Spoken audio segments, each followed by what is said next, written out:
আসসালামু আলাইকুম। আমি ফরিদুল ইসলাম, উত্তরের জেলা পঞ্চগড় থেকে। আমি আজকে আপনাদেরকে দেখানোর চেষ্টা করতেছি আমাদের এলাকায় আমরা যে কৃষিজাত পণ্যগুলো উৎপাদন করি এগুলোর পিছনে কতটুকু শ্রম ব্যয় করতে হয় তার অল্প একটা অংশ আপনাদেরকে দেখানোর উদ্দেশ্যে আমার এই ছোট্ট ভিডিওটি।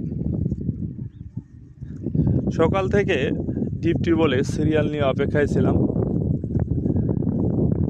কারণ একটা ডিপ টিউবওয়েল থেকে প্রায় 150 থেকে 200 বিঘা জমিতে সেচ দেওয়া হয়, পানির সেচ দেওয়া হয়।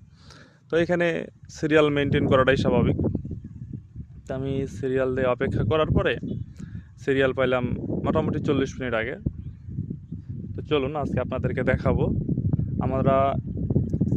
কিভাবে আমরা ধান চাষাবাদ করি এবং আমাদের এই ধান চাষাবাদের পানি সেচ করার যেই প্রসেসিং এটাই।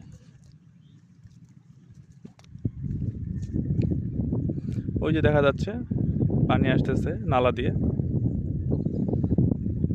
এই যে দেখেন এত পরিমাণে পানি বের হচ্ছে সব জায়গা থেকে, পানিগুলো উছলে উছলে পড়ে যাচ্ছে। এই যে দুই পাশে লাগিয়ে দেওয়া হয়েছে, এই পাশে একটা পানি যাচ্ছে আর হলো এই পাশে একটা পানি যাচ্ছে। এখন যাব হলো যে জায়গাটাতে পানির নলটা সারানো আছে সেই জায়গাতে।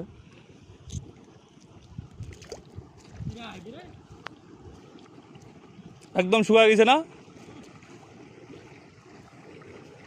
আমার এই পাশে ডাঙ্গার ফুটুলা, একদম শুকিয়ে গেছে। এই যে এটা হলো ডিপ টিউবওয়েলের একটা নালা।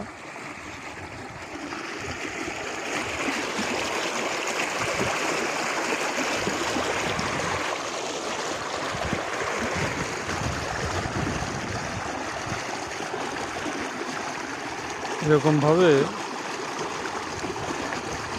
বিভিন্ন জায়গায় ডিপ টিউবওয়েলের নালা দেওয়া আছে, সেখান থেকে সবাই পানিগুলো সংগ্রহ করে।